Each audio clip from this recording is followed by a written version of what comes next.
తప్పుపట్టి ఉద్దేశం నాకు లేదు. ఇంకా మనం నేర్చుకుంటున్నాం దేవుడి చేతులు మనం అందరం కూడా. ఎంత గొప్పవాడైనా దేవుడు తన వాక్యంతో మళ్ళా ఆయన నడిపిస్తూ ఉంటాడు. దేవుడు నా మైకులు గాక 1927 పుస్తకాలు ఉన్నాయి. 27 పుస్తకాల్లో 25 పుస్తకాలు యూదుల చేత దేవుడు యూదులైన తన భక్తుల చేత తన ఆత్మతో నింపి 25 పుస్తకాలు దేవుడు రాయించారు. అయితే 2 పుస్తకాలు మనం ఇప్పుడు ధ్యానించుకున్న అపోస్తలుల కార్యములు గ్రీసు దేశస్థుడైన లూకా గారి చేత దేవుడు రాయించాడు. దేవుడు నామమునకు ఎవరండి? వైద్యుడైన లూకా. ఈయన గ్రీసు దేశస్థుడు. ఈయన గురించి ఆరంభంలో రాయబడి ఉంది. ఈ లూకా సువార్తలో చాలా గొప్ప విషయాలు ఉన్నాయి. ఈ లూకా సువార్త ఒక మొదటి అధ్యాయం చెప్పడానికి చాలా కాలమే పడుతుంది. చాలా కాలం పడుతుంది. అంత గొప్ప విషయాలు ప్రత్యేకించి లూకా గారు పరిశుద్ధాత్మ ఈ యొక్క మొదటి అధ్యాయంలో పరిచయం చేశారు. ఆయన పరిశుద్ధాత్మ బ్రహ్మాండమైన విషయాలు, గొప్ప విషయాలు మొదటి అధ్యాయంలో ఉన్నాయి.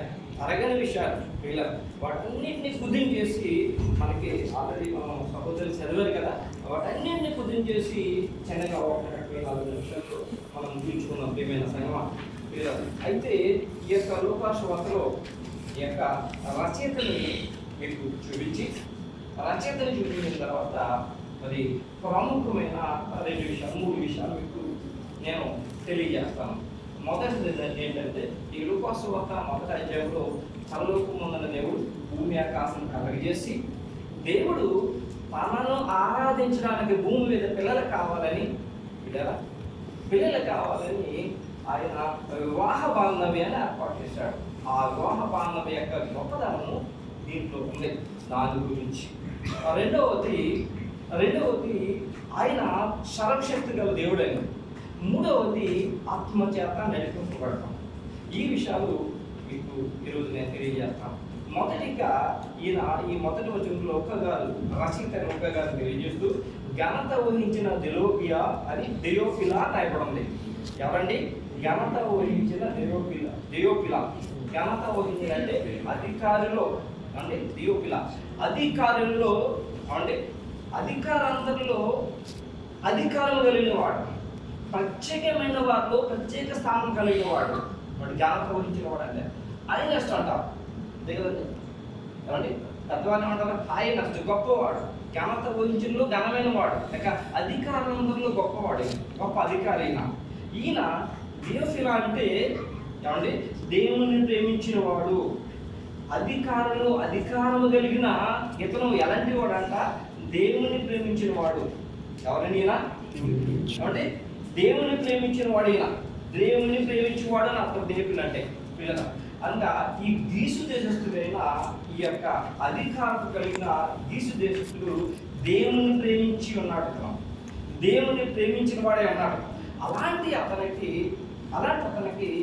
రచయితని లూకా ఆయనకి ఈ యొక్క పుస్తకాన్ని, ఈ యొక్క సువార్తను ఆయనకి రాస్తూ ఈయనేమని చెప్తున్నాడంటే, ఆరంభము నుండి ప్రభువైన యేసుక్రీస్తు ఉన్నవారు కన్నులారా చూచి వారు ఏ సంగతులు చూశారో అలాంటి వారి దగ్గర నుంచి నీ సమాచారం సేకరించి నేను నీకు ప్రత్యేకించి రాస్తున్నానని చెప్తున్నాను. ఆయన ఎవరికి?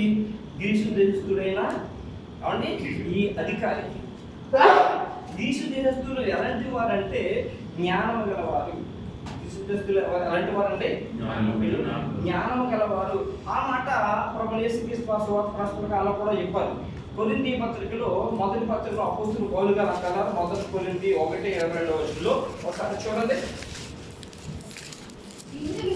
యూదులు సూచక్రియలు చేయమని అడుగుతున్నారు, గ్రీసు దేశస్థులు జ్ఞానం వెతుకుతున్నారు.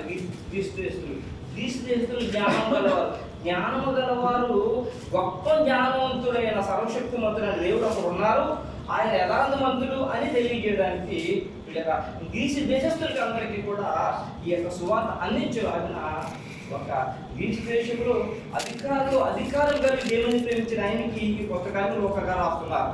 ఎక్కడైనా కూడా ఏ దేశంలో అయినా కూడా ఒక రాజు కానీ అధికారి కానీ అధికారంలో ఉన్నవారు కనుక రక్షణ పొందితే ఆ దేశంలో ఎక్కువ మంది రక్షణ పొందగలుగుతారు. దేవుని నామం మహిమ.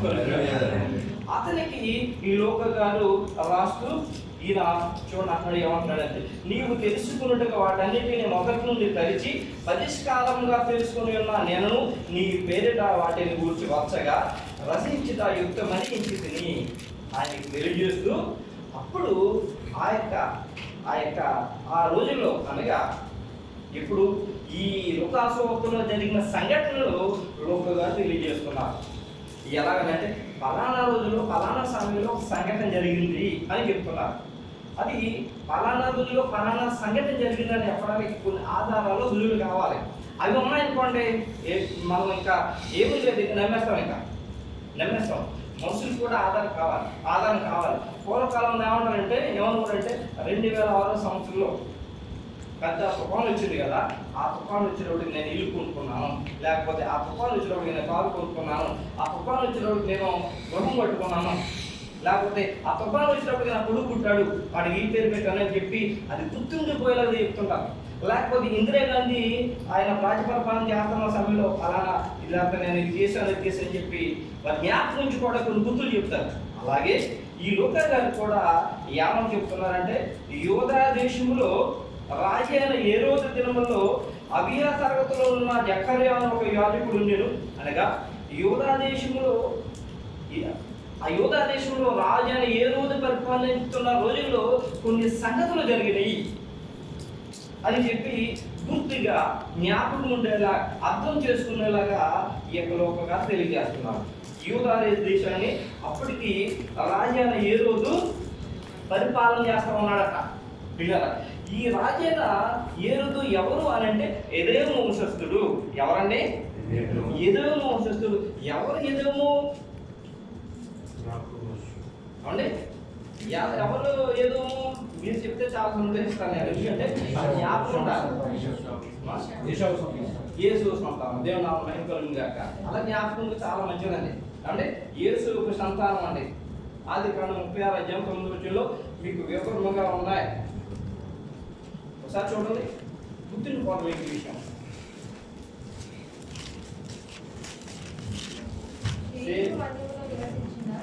సేరు మన్యములో నివసించిన ఎదోమీయుల తండ్రి అయిన ఏశావు వంశావళి. అంటే ఏశావు వంశావళి ఎవరు? ఎదోమీయులు. ఈ హేరోదు ఎవరంటే ఎదోమీయుడు. ఈ ఎదోము వంశస్థుడు ఈ యొక్క హేరోదు రాజు. అప్పటికి రోమ చక్రవర్తి ఈ ఎదోము అయిన ఇతనికి కొన్ని ప్రదేశాలు ఇతనికి ఇచ్చి పరిపాలింపజేశాడు. యూదయ దేశం, సమరయ, గలిలయ, పెరయ, అంతేకాకుండా సిరియా వరకు కూడా, ఇవన్నీ కూడా అప్పుడు రాజేనా అండి. అప్పుడు రోమ చక్రవర్తి ఇతనికి అప్పచెప్పాడు. ఆ రోజుల్లో ఈ హేరోదు రాజు పరిపాలన చేస్తా ఉన్నాడు అండి ఆ యూదా దేశాన్ని. అప్పుడు జరిగిన సంఘటన ఏమి జరిగిందంటే వీళ్ళరా, అప్పుడు ఇశ్రాయేలులో యాజకులైన వారు యెరూషలేము దేవాలయంలో వారు ధూపం వేస్తూ ఉండేవారు. ఇలా అలాగూ ధూపం వేస్తున్న వారిని కొన్ని తరగతులుగా విభజింపాలి. ఇలా ఆ తరగతుల్లో 24 తరగతులు ఉన్నాయి. యాజకత్వం చేసేవారు పిల్లలు 24 తరగతులు ఉన్నాయి పిల్లలు. ఆ తరగతిలో అబియా అనే తరగతికి చెందినవాడు జకర్యా. ఎవరండి? అబియా అనే తరగతికి. ఆ 24 తరగతుల నుంచి మొదటి దినవృత్తాంతాల గ్రంథము 24:60 రాయబడి ఉన్నాయి. ఇప్పుడు మీరు చదవద్దు, చాలా చూసుకోండి పిల్లలు. అబియా తరగతికి చెందిన ఈ వాడు ఈయన జకర్యా.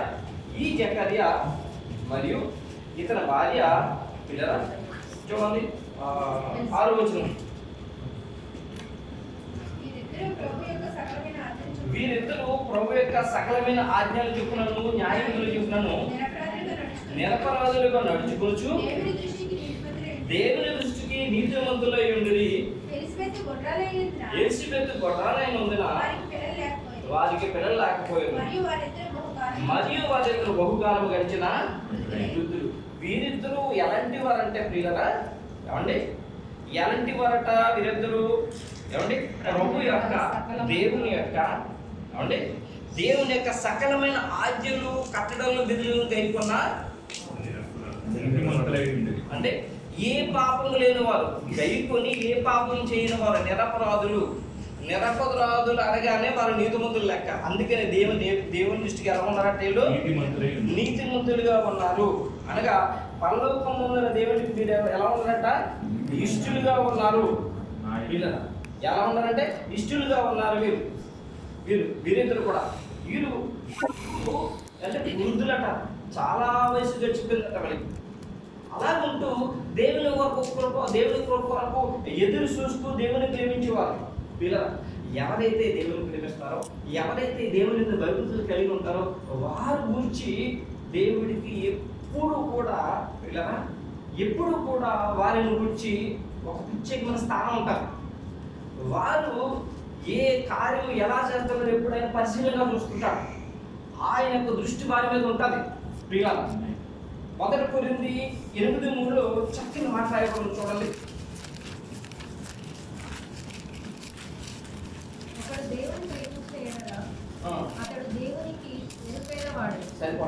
ఒకడు దేవుని ప్రేమించిన ఎడల అతడు దేవునికి ఎరుకైన వాడు. ఎవరైతే దేవుని భయభక్తి కలిగి ఆయన ఆజ్ఞలు గైకొని ఆయన కట్టలు గైకుంటారో వారు ఎవరికి ఎరిగిన వారట? దేవునికి. అంటే వారి గురించి దేవునికి సమస్తము తెలుసు. వీరి యొక్క దాంపత్య జీవితం ఎలా ఉందో తెలుసా అండి? చాలా గొప్పగా ఉంది. భూలోకమందు దేవుడు వివాహ బంధాన్ని ఏర్పాటు చేసినప్పుడు ఏ విధమైన మరి మంచి లక్షణాలు వారికి ఉండాలని కోరుకున్నాడో అలాంటి లక్షణాలు కలిగిన దంపతులు వీరు. మరి ఈ లక్షణాలు ఈ అంచకాలం వచ్చేటప్పటికి లోకములు కనుమరుగు పెట్టుకొని అతి తక్కువ మంది మాత్రమే దేవుడు కోరుకునే వారిగా ఉన్నాడు. దేవుడు ఏ లక్షణాల్లో స్త్రీ పురుషులు ఉండాలో అలా ఉండాలని చెప్పి దేవుడు కోరుకున్న దంపతులు వీరిద్దరు పిల్లలు. కానీ అంచకాలం వచ్చేటప్పటికి ఎలా ఉన్నారో తెలుసా అండి? భర్తను భార్యను భర్త అత్తమాటను సూచించడం, అత్తమాటు ఇబ్బంది పెట్టడం, మాట్లాడితే భూతత్వంలో చూడటం, ఏమన్నా అంటే విడాకులు ఇచ్చేయడం, లేకపోతే భర్తను కొట్టడగా భార్య కొట్టడగా భర్త. ఏ మాత్రము ప్రభు కార్యాల గురించి ఆలోచించకుండా ప్రభు ప్రత్యేకంగా నన్ను ఎన్నుకున్నాడు, ఒక ఉద్దేశంతో నన్ను ఒక యొక్క దాంపత్య జీవితం ఇచ్చాడైన ఆలోచన కూడా లేకుండా లోకంలో అతి ఎక్కువ మంది పిల్లరా దేవుడి దృష్టికి దూరం అయిపోతున్నారు. తమ యొక్క దాంపత్య జీవితాన్ని పోగొట్టుకు దేవుడి దృష్టిలో దూరం చేసుకుంటూ ఉంటున్నారు పిల్లలు. కానీ దేవుడి దృష్టిలో ఈ యొక్క దాంపత్య జీవితం వివాహ యొక్క బంధము చాలా గొప్పది. దేవునామం మహిమకలుగును గాక. ఈ వివాహ బంధం గురించి పేతురు రాసిన విషయాన్ని జ్ఞాపకం చేసుకుందిగా పేతురు రాసిన మొదటి పత్రిక 3వ అధ్యాయం 7వ వచనం చూడండి. అటువలనే పురుషులారా జీవమని కృపావరంలో మీ భార్యలు మీతో పాలువారై ఉన్నారని ఎరిగి సరిపోతున్నారు. అటువలనే పురుషులారా, పురుషులతో చెప్తున్నాడు దేవుడు. అంటే పేతురు గారి ద్వారా దేవుడు మాట్లాడుతున్నాడు. అవునండి, ఎలా ఉన్నారట? జీవమని కృపావరంలో మీ భార్యలు మీతో పాలువారై ఉన్నారని. అనగా వివాహ బంధము ద్వారా దేవుడి లోకంలో జతపరిచిన వారు ఏమండి జీవం అనే కృపావరం పరలోక రాజ్యానికి ప్రవేశానికి అర్హులుగా కలిగి ఉన్నారు. ఇద్దరు కలిసి వారికి ఒక కృపావరం ఇవ్వబడింది, జీవాన్ని స్వతంత్రించుకునే కృపావరం. వారిద్దరూ కలిసి ఆ కృపావరాన్ని ఏం చేయాలి? పొందుకోవాలి.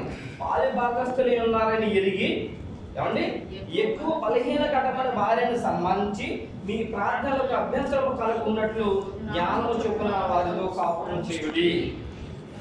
ఎక్కువ బలహీన ఘటమట అనగా మరి ఇక్కడ ఉన్న స్త్రీలు మీరు బాధపడవద్దు. ఎక్కువ బలహీన ఘటం,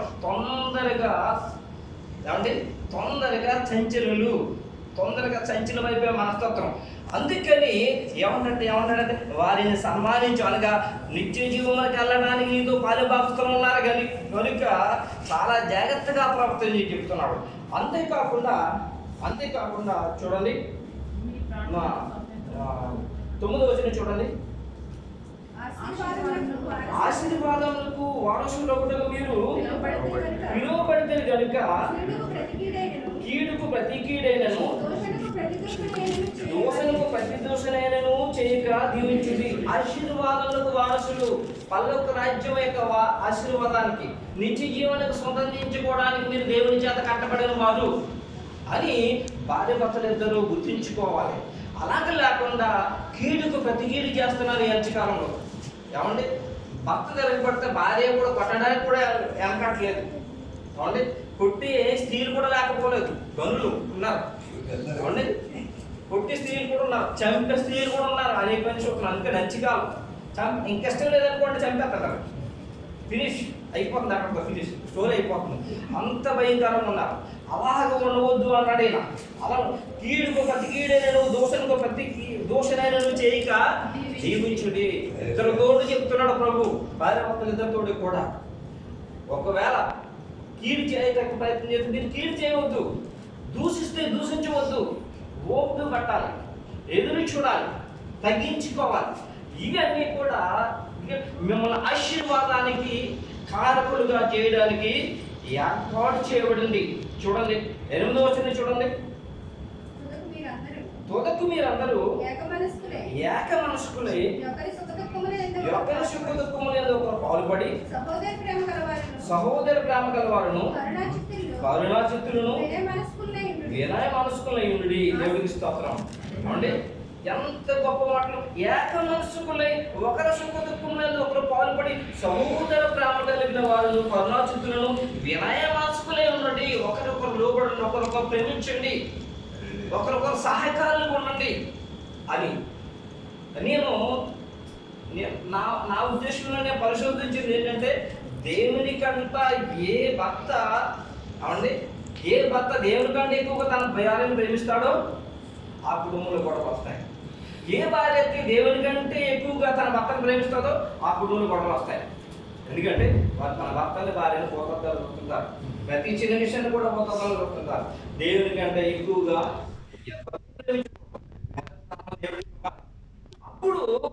అప్పుడు దేవుడు భూమి మీద ఉన్న యొక్క వివాహబంధం ఎలా ఉండాలో అలాగే వారు ఉండగలుగుతారు. దేవుడు నా మహిమ ఏమని చెప్తున్నాడో చూడండి. 5వ వచనం చూడండి. అటువలే పూర్వం దేవుని ఆశ్రయించిన పరిశుద్ధ స్త్రీలను తమ స్వపురుషులకు లోబడి ఉన్నది చేత తమ్మును తాము అలంకరించుకున్నవి. ఆ ప్రకారం శారా అబ్రహామును యజమానుడిని పిలిచుచు అతనికి లోబడి ఉండును. మీరును యోగ్యముగా నడుచుకొనుచు ఏ భయములకు బెదరకై ఉన్నాయలా దేవుడికి స్తోత్రం. ఈ రోజుల్లో యజమానుడా అనే స్త్రీ ఎవరన్నా ఉన్నారంటారా? లోకాలు అవును, బహుశా బహు తక్కువ ఉండొచ్చు. ఎలా అనుకుంటుంటే చాలా బాగుంటుంది. పేరు పెట్టి పిలవకపోతే ఇంకా చాలా బాగుంటుంది. ఇది చాలా బాధతో కూడిన విషయం అండి. ప్రియమైన దేవునికి విరోధం ఎవరైతే అలా మన భర్తలు. ఎందుకంటే మొట్టమొదటిగా ఎవరిని చేశాడు తెలుసా? దేవుడు ఆదాము చేశాడా? ఆదాము చేసి ఆదాముకి సహాయకారిగా అవ్వమని ఇచ్చాడు. అవ్వం ఏమి తక్కువగా ఈ సృష్టి మొత్తం, సృష్టిలో ఉన్న పిల్లలందరినీ పిల్లలందరినీ కూడా ఇవ్వడానికి అవ్వం చేశాడు. వీళ్ళిద్దరిని కూడా సమానంగా చేశాడు. దేవుడు నా మహిమ కలుగుగా. ఏ భార్య అయితే తన భర్త నాకు శిరస్సని, ఏ భర్త అయితే నా భార్య నాకు సహకారురాలు, దేవుడికి సహాయంగా నమ్ముతారు, ఎలిజబెత్ జకరియా ఎలా ఉంటారు? దేవుడు నా మహిమగా. అందుకని ఎలిజబెత్ జకరియా ఎలా ఉన్నారట? దేవుని యొక్క సకల సకలమైన ఆజ్ఞలు చెప్పులను, న్యాయములు చెప్పులను నిరపరాధులుగా నడుచుకుంటూ దేవుని దృష్టికి నీతిమంతులై ఉండి ఒకడు దేవుని ప్రేమించినడల అతనికి దేవునికి అతడు దేవునికి ఎరుకైన వాడే, అతని గురించి సమస్తము తెలుసు. అలాంటి వారికి ఎన్ని రోజులైనా ఎన్ని సంవత్సరాలైనా వారికి మేలు చేయి చూడడానికి దేవుడు ఎప్పుడూ ఉంటాడు. రోమి పత్రిక 8:20 చూడండి. పౌలు గారు తెలియజేస్తున్నారు. దేవుని ప్రేమించు వారికి అనగా ఆయన సంకల్పం చొప్పున పిలువబడిన వారికి మేలు కలుగుటకై సమస్తమును సమకూడి జరుగుచున్నవని దేవుని నామమున మహిమ కలుగును గాక. మీరందరూ కూడా దేవుని ప్రేమించారు. పిల్లరా, ఆయన సంకల్పము చెప్పున జీవిస్తూ ఉన్నారు. మరి ఇలాంటి వారికి దేవుడు మేలు చెప్పున ఎలా ఉంటాడు చెప్పండి. ఆ సమయం ఆసనం అయింది అనగా ఈ అబియా తరగతిలో ఉన్న ఈ యాజకుడైన ఈ యొక్క జకరియా యెరూషలేము దేవాలయంలో అతను యాజకత్వం చేసే సమయం వచ్చింది. ఈ అబియా తరగతిలో ఉన్న వాళ్ళకి చింట్లు వేయబడతాయన్న ప్రియమైన సంగమం, అందరికి కూడా సీట్లు వేయబడతాయి యాజకత్వం చేయడానికి. అబియా తరగతిలో ఉన్న వాళ్ళకి ప్రత్యేకంగా వీరికి సంవత్సరానికి 2 సార్లు అవకాశం ఇవ్వబడుతుందట. సంవత్సరానికి 2 సార్లు వారం రోజుల పాటు యెరూషలేము దేవాలయంలో వెళ్ళిపోవట. ఇక ఆ చీట్ల గురించి కూడా రాయబడింది. సామెతల గ్రంథం 16:33 చూడండి. ఆ చీట్ల ద్వారా యాజకత్వం చేయడానికి ఎన్నుకునేవాడు దేవుడు అని చెప్పి ఇక్కడ సామెతల గ్రంథంలో రాయబడింది 16:33. చీట్లు వడిలో వేయబడును, వాటి వలన తీర్పు సరిపోతుంది. తీర్పు యెహోవా వశం. ఎవరు యాజకత్వము చేయాలో ఆ చీట్ల ద్వారా దేవుడు తెలియజేస్తాడు. ఈ జకరియా మరి యెరూషలేము దేవాలయంలో యాజకత్వం చేసి మరి రోజు దేవుడు నిర్ణయించినప్పుడు ఇతను యాజకత్వం చేస్తా ఉన్నాడు. అనగా దేవుని యొక్క పరిశుద్ధ స్థలంలో ఈయన ధూపం సువర్ణ దొప్ప వేదిక మీద సువర్ణ సంభారము వేస్తూ ధూపం వేస్తూ ఉన్నాడు. ఇలాగ ధూపం వేస్తున్నప్పుడు దేవుడి చేత పంపబడిన దూత ధూప వేదిక కుడివైపున ఉండి జకరియా అని పిలిచిందట. పిల్లల చూడండి 8వ వచనం నుంచి, జకరియా తన తరగతి క్రమం చొప్పున దేవుని ఎదుట యాజక ధర్మం జరిగించుచుండగా యాజక మర్యాద చొప్పున ప్రభు ఆలయంలోనికి వెళ్ళి ధూపము వేయుటకు అతనికి వంతు వచ్చును. ధూప సమయమందు ప్రజల సమూహమంతయు వెలుపల ప్రార్థన చేయుచుండగా ప్రభు దూత ధూప వేదిక కుడివైపు నిలిచి అతనికి కనబడగా జకరియా అతన్ని చూసి తొందరపడి భయపడిన వాడాయను. అప్పుడు ఆ దూత అతనితో జకరియా భయపడకుము, నీ ప్రార్థన వినబడినది. నీ భార్య అయిన ఎలిజబెత్ నీకు కుమారుని కనును. అతనికి యోహానును పేరు పెట్టుదు. ప్రభు దృష్టికి గొప్పవాడై ద్రాక్షరసమైనను మద్యమైనను త్రాగక తన తల్లి గర్భమునది పుట్టినది మొదలుకొని పరిశుద్ధాత్మతో నిండుకొనిన వాడై ఇశ్రాయేలీయులలో అనేకులను ప్రభువైన వారి దేవుని వైపునకు తిప్పును. సరిపోతుంది, వారి దేవుని వైపు తిప్పును.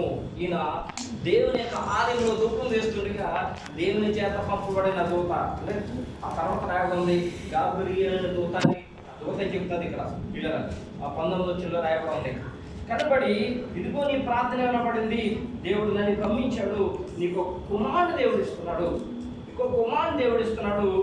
ఆ కుమారుడు ఎంత గొప్పవాడో జకరియాకి దేవదూత తెలిపిందట. ఎంత గొప్పవాడంటే అతడు ప్రభు దృష్టికి గొప్పవాడై ద్రాక్షారసమైనను మద్యమైనను త్రాగక తన తల్లి గర్భంలో పుట్టినది మొదలుకొని పరిశుద్ధాత్మతో నిండుకునే వాడై ఉన్నాడట. అతను ప్రభు దృష్టికి గొప్పవాడై గొప్పవారుగా ఎవరైతే ఉన్నారో పిల్లరా వారు ద్రాక్షారసం అనేది ముట్టుకోకూడదు, అపవిత్రమైనది ఏది ముట్టుకోకూడదు. యవ్వనస్తులైన పిల్లలు ఎక్కడ ఉన్నారు కాబట్టి చాలా జాగ్రత్తగా ఉండండి పిల్లరా. ఎందుకంటే ఈ లోకములో ఉన్న మీరు పరలోకమున్న దేవుని చేత బహుగా ఆశ్రయింపబడాలంటే మీరు చాలా జాగ్రత్తగా ఉండాలి. దీవిస్తాడు దేవుడు. గొప్పవాడే ఉండాలంటే అపవిత్రమైనది ఏది చూడకూడదు, చేయకూడదు. మన దృష్టి, మన కళ్ళు, మన తలుపులు కూడా యథార్థంగా ఉంచుకోవాలి. చాలా జాగ్రత్తగా ఉండాలి. ఎందుకంటే అక్కడ నేను ఉంటానని చెప్పి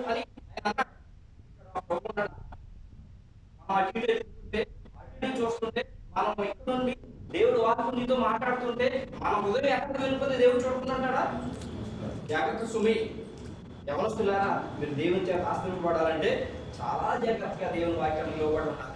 ప్రభు దృష్టికి చిన్నపిల్లలు చిన్నపిల్లలు మన అనిల్ గారి పిల్లలు మీరు కూడా ఎప్పటి నుంచి దేవుని వాక్యం మీలో ఉందంటే మీరు చాలా గొప్పవారు అవుతారు. దేవుని మహిమలు గాక. ప్రభు దృష్టికి గొప్పవాడు అంట. అంటే దావీదు కాలంలో దానియేలు గ్రంథంలో దానియేలు, అననీయ, మిషాయేలు, అజర్యా నలుగురు ఉన్నారు. వీరిద్దరికి మహారాజు అయిన బబులోను రాజు తినే ఆహారాన్ని పెడతానంటే వాళ్ళు ఏమన్నారు తెలుసండి? అయ్యా ఆ ఆహారం మాకొద్దు, రాజు తినే ఆహారం మాకొద్దు, రాజు సాగే ద్రాక్షారామం మాకొద్దు. పంచపక్ష పరమాన్నాలు ఉంటాయి రాజుకి. చంద్రరాజు అతను లోకంలో ఉన్న అన్ని రాజ్యాలు జయించిన మహారాజు బబులోను రాజు. అలాంటి రాజు తినే భోజన పదార్థాలు ఇవ్వడానికి నలుగురు పిలిస్తే మాకు అదొద్దు, రాజు తినే ఆహారం తిని మమ్మల్ని మేము అపవిత్రం పంచుకోము, దేవుడికి స్తోత్రం. ఎవరైనా ఒప్పుకుంటారండి అలాగా? ఈ లోకంలో ఉన్నవారు ఎవరైనా ఒప్పుకుంటారా? కానీ ఒప్పుకున్నారు కాబట్టి ఆ రోజు వాళ్ళు గొప్పగా ఉన్నారు. దేవుని ఎవరు మెక్కులుగా వాళ్ళు ఒప్పుకొని నా దేవుడు అని చూస్తున్నాడు, ఈ అపవిత్రమాన్ని నేను తినకూడదు, ఈ అపవిత్రమైన ద్రాక్షారసం నేను తాకూడదు అన్నారు కాబట్టి అనుకున్నారు కాబట్టి పరలోక దర్శనాలు చూశారు వాళ్ళు. ఆ యొక్క లోకంలో ఉన్న ఆ యొక్క జ్ఞానులు అంతకంటే గొప్ప జ్ఞానులు ఆ బాలురు, ఆ పిల్లలు. దేవుని అవన వైపులను గాక. ఈతను ఈ యోహాను ప్రభు దృష్టికి గొప్పవాడుగా ఎలా ఉన్నాడంటే ద్రాక్షారసమైనను మద్యమైనను తాగకుండా పరిశుద్ధంగా తన జీవితాన్ని కాపాడుకున్నాడు. దేవుని అవన వైపులను గాక. అలాంటి కుమారుడు పడుతున్నాడు. ఆ కుమారుడు అనేక మందిని దేవుని వైపు తిప్పుతాడని చెప్పి ప్రభు ప్రభు దూత ద్వారా సెలవిచ్చి అదే సమయాన్ని మళ్ళా 6 నెలలు అయిన తర్వాత నజరేతులోని గలిలయలోని నజరేతులో దావీదు వంశస్థుడైన యోసేపు అనే పురుషునికి ప్రదానం చేయబడిన కన్య వద్దకు వెళ్ళి వెళ్ళాడు. గాబ్రియెలు దూత వెళ్ళి అక్కడ ఏం మాట్లాడుతారో చూడండి. ఆ దూత 20 చదవండి.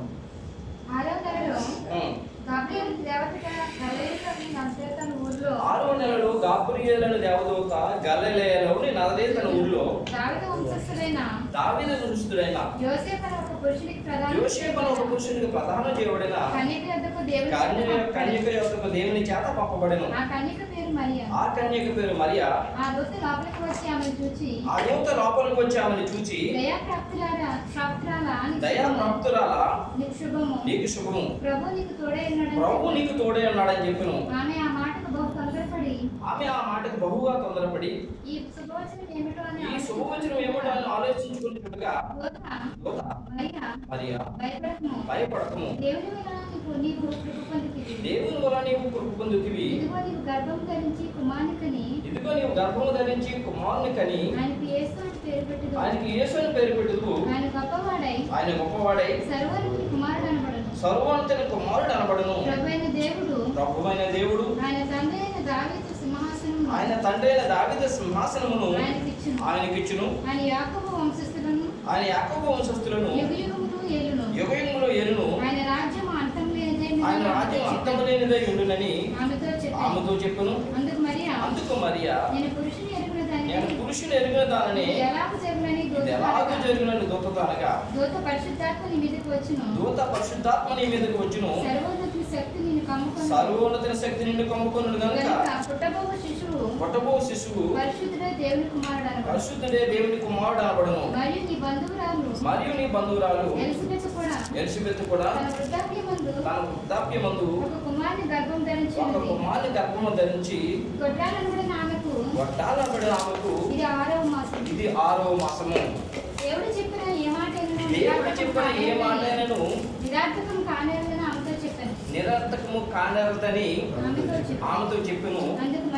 అందుకు మరియా ఇదిగో ప్రభు దాసురాలను ఈ మాట చొప్పున నాకు జరుగును గాక అనెను. అంతటి దూత ఆమె యొద్ద నుండి వెళ్ళను. దేవుని నామమున మహిమ కలుగును గాక. జకర్యాతో చెప్పిన ఆ దేవుని చేత పంపబడి జకర్యాకు దర్శనమిచ్చిన దూత 6 నెలల తర్వాత నజరేతులోని కన్యయ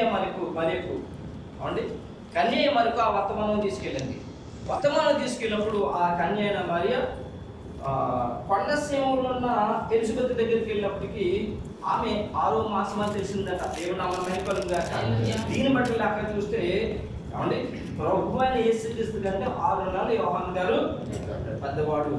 అంటే ప్రభు అయిన యేసుక్రీస్తు నిమిత్తం ఆయన ప్రభు అయిన యేసుక్రీస్తు ముందు ఆయన మార్గము సరళం చేయడానికి ఏర్పరిచిన వాడిని పరిశుద్ధ గ్రంథంలో రాయబడి ఉంది. ఇక్కడ మరియతో దేవుని దూత ఏమన్నాడంటే, పిల్లరా ఏమన్నాడంటే, నువ్వు ఒక కుమారుని గర్భం ధరించి కుమారుని కంటావు నువ్వు అని చెప్పినప్పుడు మరియా ఇది ఎలాగ జరుగుతుంది ప్రభు అంటే, ఆయన అంటారు పరిశుద్ధాత్మ ద్వారా జరుగుతుంది అంటే, ఈ మరియా అంట తెలుసండి. అందుకు మరియా ఇదిగో ప్రభు దాసురాలను నీ మాట చెప్పిన నాకు జరుగుతుందాక. ఈ మరియా దేవుని యొక్క మాటకు ఏకీపించింది. దేవదూత ఏమని చెప్పారంటే, దేవుడు చెప్పిన ఏ మాట అయినను నిరర్థకము కాదు, నిష్ఫలము కాదు అనగా దేవుని మాటకి అంత శక్తి ఉంది. దేవుడికి స్తోత్రం. ఆదికాండం 18:14 ఈ మాట ఆదిలోను, అది ఆదికాండం అంటే పాత నిబంధన కాలంలోనూ మొట్టమొదటి, అదే విధంగా మరి సువార్త గ్రంథంలోనూ మొట్టమొదటి దేవుడని యెహోవాకు అసాధ్యము లేదనే మాట. దేవుడు నా మట్టికలుగా ఆదికాండం 18:14 చూడండి. యెహోవాకు అసాధ్యం అనేది ఏదైనా ఉన్నదా? ఇక్కడ దేవుడు చెప్పిన ఏ మాట అయినాను నిరర్థకం కాదు. అదేంటంటే యెహోవాకు అసాధ్యం అనేది ఏదీ లేదు అనగా దేవుని వాక్యము చాలా శక్తి కలదు. దేవుడికి స్తోత్రం. దేవుని వాక్యానికి మరి ఏం చేసిందంటే విధేయురాలయ్యింది. అందుకు మరి ఇదిగో ప్రభు దాసురాలను నీ మాట చెప్పుని జరుగును గాక. ప్రభు యొక్క వాక్యానికి, ఆయన శక్తి గల మాటకి మరి ఏమైపోయిందంటే దాసురాలైపోయింది, సరెండర్ అయిపోయింది. దేవుడికి స్తోత్రం చెప్తాం. దేవుని యొక్క వాక్యం ఎలాంటిదంటే మహాశక్తి కలదు. ఆది కాలంలో మొదటి అధ్యాయం అంతా కూడా దేవుని శక్తిగల మాటను మనం చూడగలుగుతాం. అయినా వెలుగు కలుగును బాకంటే ఏమైందండి? వెలుగు తెలిగింది. భూమి ఆకాశంలో సముద్రము ఎవరి సమస్తాన్ని కూడా ఆయన మాట ద్వారా చేశాడు.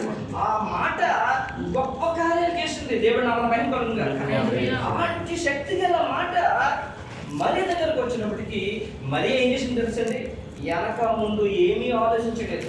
ప్రియమైన సంగమా, ఆమె ఇదిగో ప్రభు నీ దాసురాలను నీ మాట చెప్పుడు జరుగుతుంది కాక, నీ వాక్కి నేను తల వంచుతున్నాను, నీ మాటకి తల వంచుతున్నాను ప్రభు, నీ చిత్తానికి నేను లోబడుచున్నానని చెప్పి ఆమె విధేయత చూపించింది. ప్రియమైన సంగమా అండి, పరలోకము దేవుడు భూమి మీద ఆయన పిల్లలకి చక్కటి వాగ్దానం ఇస్తున్నాడు.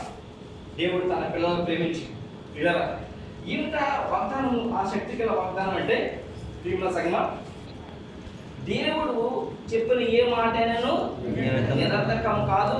రెండోది ఏంటంటే యెహోవాకు అసాధ్యమనేది లేదు. అసాధ్యమనేది యెహోవాకు. ఇది శక్తి కలిగిన మాట, దేవుని శక్తి కలిగిన మాట. ప్రియమైన సంగమా, దేవుని శక్తి కలిగిన మాట. ఎవరైతే దేవుని శక్తి కలిగిన మాట మీద మనసు ఉంచుతారో, అంటే పరిశుద్ధ గ్రంథములో ఉన్న లేఖనములోని దేవుని యొక్క శక్తి గల మాటలు ఎవరైతే స్వతంత్రించుకుంటారో, ప్రియమైన సంగమా, వారి ద్వారా దేవుడు లోకంలో గొప్ప గొప్ప కార్యాలు చేయడానికి చూస్తాడు. దేవుడు చాలా గొప్ప గొప్ప కార్యాలు చేయించడానికి చూస్తాడు. అయితే దేవుని శక్తి గల మాటను ఎవరైతే అంగీకరిస్తారో, లోపడతారో, వారిలో పాపం ఉండకూడదు. పాపం వారి మీద ప్రభుత్వం చేయకూడదు. పాపం వారి మీద ప్రభుత్వం చేసినట్లయితే ప్రియమైన సంగమా, ఆ యొక్క దేవుని యొక్క శక్తి గల మాటకి వాళ్ళు లోబడలేరు, వాళ్ళు నెరవేరదు పిల్లల. అందుకనే చక్కటి వాగ్దానం దేవుని పిల్లలకి ఇచ్చాడు. దేవుడు చూడండి, రోమా 6:14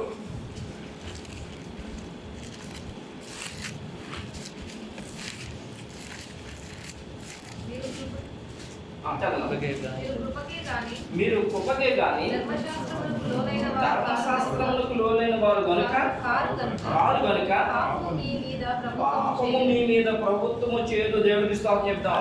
మీరు కృపకే గాని, దేవుని శక్తి గల ప్రభావానికే గాని, దేవుని శక్తి గల మాటకే గాని లేదా కానీ అంటే ధర్మశాస్త్రం అని పాపం చూపిస్తారు మనుషులు.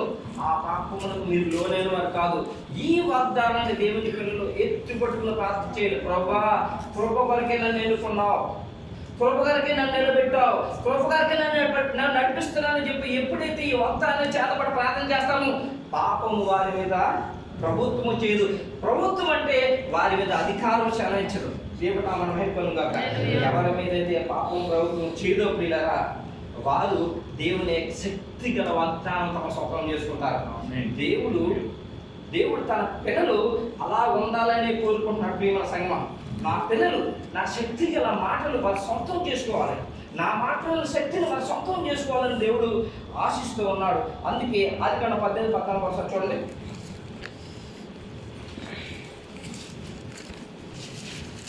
సార్ ఇప్పుడు చదివింది. యెహోవాకు అసాధ్యమైనది కలదా? యెహోవాకు అసాధ్యమైనది ఏదైనా ఉందా? యెహోవాకు అసాధ్యమైనది ఏదైనా ఉందా? లేక యెహోవాకు అసాధ్యమైనది కలదా? ఏదీ లేదు. దేవుని నామమున మహిమ కలుగుగాక. అనగా దేవుడు చెప్పిన ఏ మాట అయినను నిరర్ధకం కాదు, నిష్ఫలం కాదు. దాని సమయంలో అది నెరవేరుతుంది. ఎందుకంటే అది శక్తి గల దేవుని మాట. ప్రభువైన యేసుక్రీస్తు వారు సువార్త కాలంలో ఆయన ఉదయకాలమే సమాజ మందిరంలోకి వెళ్ళి వాక్యం బోధిస్తూ ఉండేవారు. ఆ వాక్యం బోధిస్తున్నప్పుడు ఆయన దగ్గరికి చాలా ఇబ్బందులతో ఉన్నవారు వచ్చేవారు. చేయగలవారు వచ్చేవారు. అదేవిధంగా మరి అంటే పరుపుల మీద పరుండి పారాలసిస్ వచ్చిన వారు, దాని అంతా ఫెయిల్యూర్ పక్షవాతం వచ్చిన వారు ఉండేవారు. వాళ్ళని చూసి ప్రభుత్వం దయించిపోయేది. ఎందుకంటే ఆయన కరోనా వాడి దయగల దేవుడు. వాళ్ళ ఆ స్థితిలో చూసి దయగల దేవుడు వెంటనే వారిని ఆ యొక్క ఆయన వాక్య సువార్త చేస్తున్నప్పుడు కూడా వెంటనే వారిని స్వస్థపరిచి వాళ్ళని పరిపూర్ణంగా చేస్తూ ఉన్నవాడు. ఎందుకంటే అది దేవుని శక్తి గల మాట. నీ చేయు చాపుమని నీవు పలుకగా ఓచ చేయగలవాడు బాగుపడెనుగా. నీ పరుపును ఎత్తుకొని నీవు నడువమనగా బలహీనుడు బలముంది లేచి నడిచెగా. నీ మాట సంపూర్ణ స్వస్థత గలది. అదేవిధంగా 18 సంవత్సరాల నడుము వంగిపోయి ఆకాశం ఉన్న దేవుని వైపు చూసి ప్రార్థన చేయలేని ఒక స్త్రీని చూశాడు. ఆయన స్త్రీని చూసి మనసు ఆయన తప్పించిపోయింది. వెంటనే ఆమెని లేచి నిలబడమన్నాడు. దేవుడికి స్తోత్రం కలుగుగాక.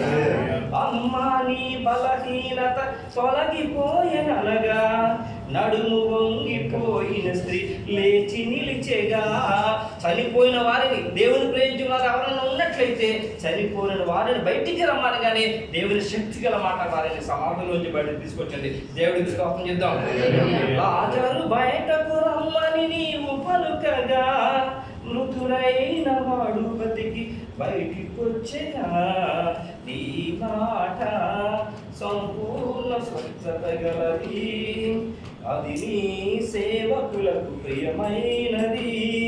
నీ మాట సంపూర్ణ స్వచ్ఛత కలది, అది నీ సేవకులకు ప్రాణమైనది. దేవుడికి స్తోత్రం. హల్లెలూయా.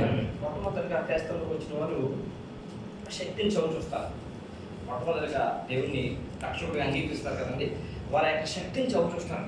వారి జీవితంలో గొప్ప కార్యాలు చేస్తుంటాడు. ఎందుకంటే అప్పుడే కొత్తకు వస్తారు కదా. వారు చాలా చాలా చాలా చాలా జాగ్రత్తగా తమ నడవడిని చూసుకుంటూ ప్రభు అంటే ఒలుగుతూ ఉంటారు. అది కొంతకాలం అయిపోయిన తర్వాత మళ్ళీ వారు నీరసించిపోతూ ఉంటారు. వాళ్ళు ఉన్న కృప తగ్గిపోతే వారు కూడా చప్పబడిపోతూ ఉంటారు. తగ్గిపోతూ ఉంటారు వాళ్ళు ఉన్న దేవుని యొక్క శక్తి. కానీ దేవుడు మాత్రము తన పిల్లల్లో తన శక్తి ఉండాలి, తన పిల్లలు తన శక్తిని చూపించాలని చెప్పి కూడా అది కోరుకుంటాడు. అందుకే దేవునికి సాధ్యమనేది ఏది కూడా లేదని తన పిల్లలు ఏం చేయాలండి? ఆయన నమ్మాలి. పిల్లల దేవునికి సాధ్యం ఏది లేదని నమ్మాలి. పరిశుద్ధ గ్రంథంలో ఉన్న లేఖనాలు దేవుడికి అసాధ్యమనేది లేదు, నాకు అసాధ్యమనేది లేదని నమ్మినప్పుడు పిల్లల హృదయములో ఎక్కువ మంట పుట్టి దేవుడు కొరకు జీవించినప్పుడు గొప్ప గొప్ప కార్యాలు దేవుడు వారి ద్వారా చేస్తాడు. ఎలియా ఎలాంటి వాడు అండి? ఎలీషా ఎలాంటి వాడు? పిల్లల మనలాంటి వారే కదా, అలాంటి వారు కదా. వాళ్ళు మనలాంటి శరీరం కలిగింది కదా. వాళ్ళ ద్వారా గొప్ప కార్యం ఎలా చేశాడు దేవుడు? వాళ్ళు ఆత్మయందు వేడి కలిగి ఉన్నారు, దేవుడు వాక్యం మీద శ్రద్ధ కలిగి ఉన్నారు, ఆయన మాట కొరకు ఎదురు చూస్తున్నవారు. కాబట్టి వాళ్ళు మాట్లాడితే దేవుడు మాట్లాడినట్లుగా ఉండేది. దేవుడు నామమున మహిమ కలుగును గాక. అందుకని మన దేవుడు గొప్పవాడు. మన దేవుడికి అసాధ్యమైనది ఏదీ లేదు. మన దేవుడు మహోన్నతుడైన దేవుడు, మన దేవుడు మంచితనం గల దేవుడు. ఈ పాట అందరికీ వచ్చు, ఈ పాట కావాలి. గొప్ప దేవుడవు నీవే, స్తుతులకు పాత్రుడ నీవే,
ఆ వట్టల్లో మనం ఫుడ్ తిన్నాం అనుకోండి, అప్పుడు చాలా బాగుంది అనుకుంటున్నారు. మళ్ళీ ఇంకొకసారి వెళ్ళాలంటే అక్కడికి వెళ్ళాలనిపిస్తుంటారు.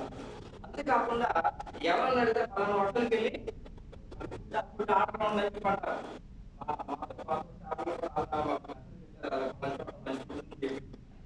అంటే అప్పుడు మనం చూసాం, అవునా కదా? అప్పుడు మనం చూసాం బాగుంది. మీరు బాగా భోజనం పెట్టారనుకోండి, ఇబ్బంది ఉండదు, మళ్ళా జ్ఞాపకం చేసుకుంటారు. ఏం లాభం మైకులు కాక, ఎందుకంటే చేస్తారు కాబట్టి. అలాగే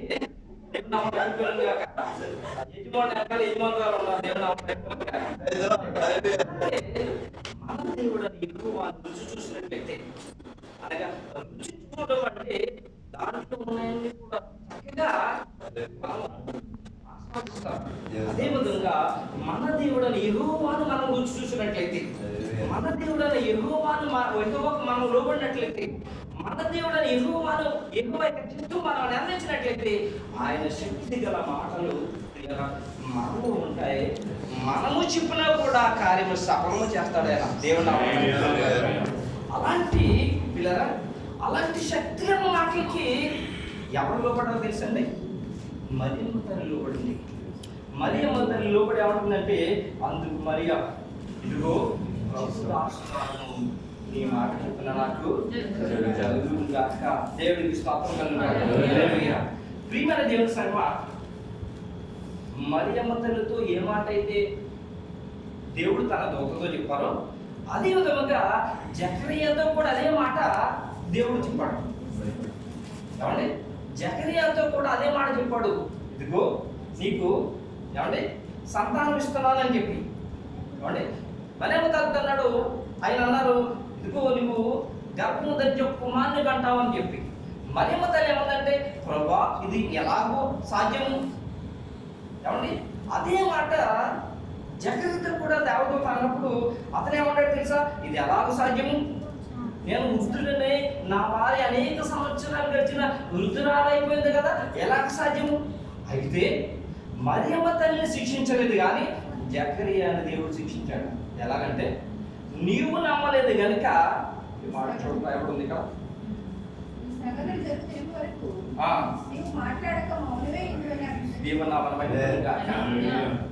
దేవుడు తన దూత ద్వారా ఎన్నో ఎన్నో ఎన్నో రోజులు బట్టి వాళ్ళు సంతానం కొరకు ఎదురు చూస్తుంటే, దేవుడు సంతానం ఇవ్వడానికి తన దూతను పంపని చెప్తే, ఇది ఎలాగూ జరుగును ప్రభువా అని అపనమ్మకం కలిగి ఉన్నాడు.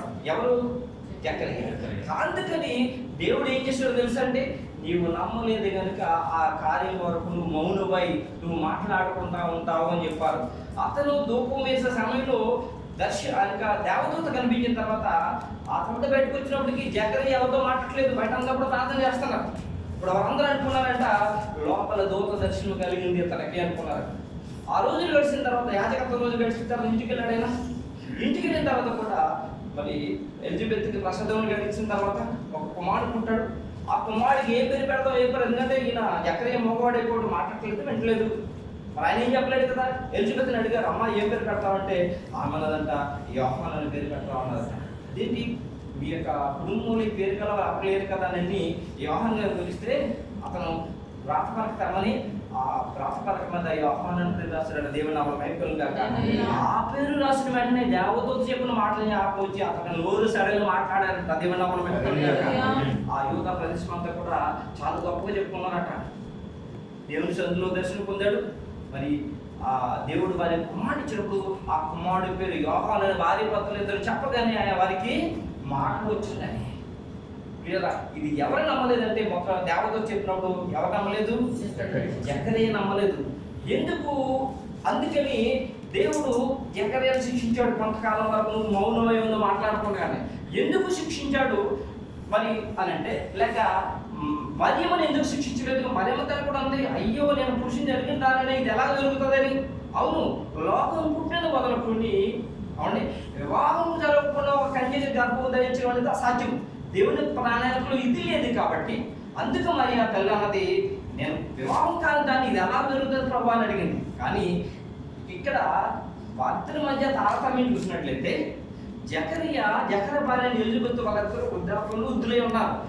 వారికి ముందు అబ్రహాము శారా బహువృద్ధులై వారు దేవుని వాగ్దానం ప్రకారం ఒక కుమారుడి వారు ఉన్నారు. దేవుడికి స్తోత్రం. వారికి ఒక ఉదాహరణ ఉంది, ఉందా లేదండి? వారికి ఉదాహరణ ఉంది. ఈ జకరియా ఎలాంటి వాడు అంటే యాజకుడు, ధర్మశాస్త్ర గ్రంథం అంతా తెలిసినవాడు, ఇతర లేఖనాలు తెలుసు, ఇవన్నీ తెలిసిన అతను ఇది ఎలాగ జరుగును ప్రభు అని మళ్ళా ప్రభుని ఎలా అడుగుతారు? చాలా మంది ఇది గుర్తించుకోవాలి. ప్రియమైన సంగమం, ఎవరైనా ఇంతకుముందు ఒకసారి చెప్పాను, తెలిసిన వారు ఫోన్ చేశారనుకోండి హలో అంటారు. తెలిసిన వారు ఫోన్ చేశారనుకోండి ఆల్రెడీ నీకు తెలుసు కదా, ఎవరో చెప్పాయి పలానా అన్నయ్య తమ్ముడు వదిన అక్క అని చెప్పాయి మళ్ళా హలో ఎందుకు అంటే మీరు ఎవరో నాకు తెలియదు. సున్నితంగా చూస్తే ప్రతిదీ సున్నితంగా ఉండదు. ప్రియమైన సంగమా, దేవుడు సున్నితమైన ప్రతిదాన్ని పరిశీలిస్తాడు. జాగ్రత్త. మన నోటిన మాటను, మన నడవడికను, మన ప్రతి ఆలోచనని ఆయన పరిశీలన చేసి మనకి ఇవ్వాల్సింది ఇస్తాడు. దేవుడికి స్తోత్రం కలుగుతాడు. అందుకని దేవుడి దృష్టిలో ప్రతిదీ కూడా సున్నితంగా ఉండాలి. మన వాక్యము మన యొక్క ప్రవర్తన అన్నింటిలో కూడా మాట్లాడుతూ ఉండాలి, చదివేస్తూ ఉండాలి, జ్ఞాపకం వస్తూ ఉండాలి. దేవుడు అప్పుడు మహిమపలుగాడు. ఆల్రెడీ ధర్మశాస్త్రం తెలిసి ఒకనాడు అబ్రహాంకి సారా వృద్ధాప్యంలో కుమారుడు దేవుడు ఇచ్చి ఉండగా మళ్ళా ఎలా జరుగుతుందని నువ్వు ఎలాగంటావు? అందుకని నువ్వు కుమారుడు పుట్టే వరకు మౌనమై ఉండమని చెప్పి దేవదూత అతను చెప్తే అప్పుడు వరకు మాట్లాడుకుని ఉన్నాడు. ఎప్పుడైతే దూత యోహాను పేరు చెప్పి మరి చెప్పినప్పుడు ఆ యోహాను పేరు జ్ఞాపకం చేసుకుని రాయగా తిరిగి అతను నోరు సడలి మాట్లాడసాగాడు. అయితే మరీ తల్లికి మాత్రము అంతకు ముందు ఏ కన్యక కూడా వివాహం కాని కన్యక ఎవరు కూడా గర్భం ధరించి మాను కనలేదు కాబట్టి అందుకనే ఆమె ప్రభువా ఇది సాధ్యము అని అడిగితే అప్పుడు మరి తల్లి క్లుప్తంగా చెప్పాడు సర్వోన్నత శక్తి నిన్ను గమనుకుంటది అని. ప్రియమైన సంగమ, దానికి కన్యైన మరియకి మరి ఏకీవించిన అంగీకరించిన ప్రభువా నీ దాసురాలను నీ చిత్తం చెప్పున జరుగుతుంది కనుక దీనిలో ఒక మంచి పరమాత్మ ఈరోజు మీకు తెలియజేస్తున్నాను. ఏమిటి అని అంటే చాలా కాలంగా దేవుని నమ్ముకుని దేవుళ్ళ గడుపుతూ దేవుని చిత్తానుసారంగా జీవిస్తున్న వారు ఉంటారు పిల్లలు. అలాంటి వారు అప్పుడప్పుడే నమ్ముకుని దేవుళ్ళు గొప్ప కార్యం చేస్తున్న వారి కంటే కూడా గొప్ప కార్యాలు వాళ్ళు చేయాలి. దేవుడికి చెప్దాం. ఎలాగనగా చాలా కాలంగా దేవుని నమ్ముకుని నడుస్తూ ఉన్న వారిలో దేవుని శక్తి ఎక్కువగా ఉండాలి కదా. దేవుని శక్తి ఎక్కువ ఉండాలి లేదా? ఇప్పుడు మరియమ్మ తల్లి కంటే కూడా ఎవరికి జకర్యాకి ఎక్కువ జ్ఞానము ఎక్కువ మరి శక్తి ఉండాలి. అదేవిధంగా కొత్తగా ఉన్న యవనస్తులు దేవుని సందులో ఉన్న యవనస్తుల కంటే పూర్వకాలం నుండి దేవుల్లో ఉన్న వారికి అధిక శక్తి ఉండాలి. అలా ఉండాలని దేవుడు కోరుకుంటున్నా. దేవుని మహిమలు కాక అలాగూ లేరు అని అంటే ప్రియమైన సంగమ దేవుని యొక్క ధర్మశాస్త్ర కింద వారు ఉన్నారని లెక్క. నేను సూటిగా చెప్పట్లేదు, దాన్ని మీరు ఆలోచించుకోండి. ధర్మశాస్త్రము దేవుని యొక్క ఉద్దేశాన్ని నెరవేర్చండి. అలా ఉండకూడదు. పూర్వకాలం నుంచి దేవునిలో ఉన్నవారు ఎక్కువ శక్తి కలిగి ఉండాలి. దేవుని యొక్క శక్తి గల మాటలు వారి ఉదయంలో ఉండాలి పిల్లల. మరి అలాగని యవనస్తులు శక్తి కలిగి లేకుండా ఉండొద్దని చెప్పలేదు. యవనస్తులు కూడా దేవుని యొక్క శక్తి కలిగి ఉండాలి. ఏకస్వమే మన దేవుడు సర్వశక్తిమంతుడు. యెహోవాకు అసాధ్యమనేది ఉన్నదా? యెహోవాకు అసాధ్యమనేది ఉన్నదా? యెహోవాకు నా దేవుడికి అసాధ్యమని లేదు. అప్పుడు కొంతమంది సాక్ష్యం ఇస్తుంటారు. కొన్ని క్లిష్టమైన పరిస్థితుల్లో కూడా నా దేవుడు నాకు తోడున్నాడండి.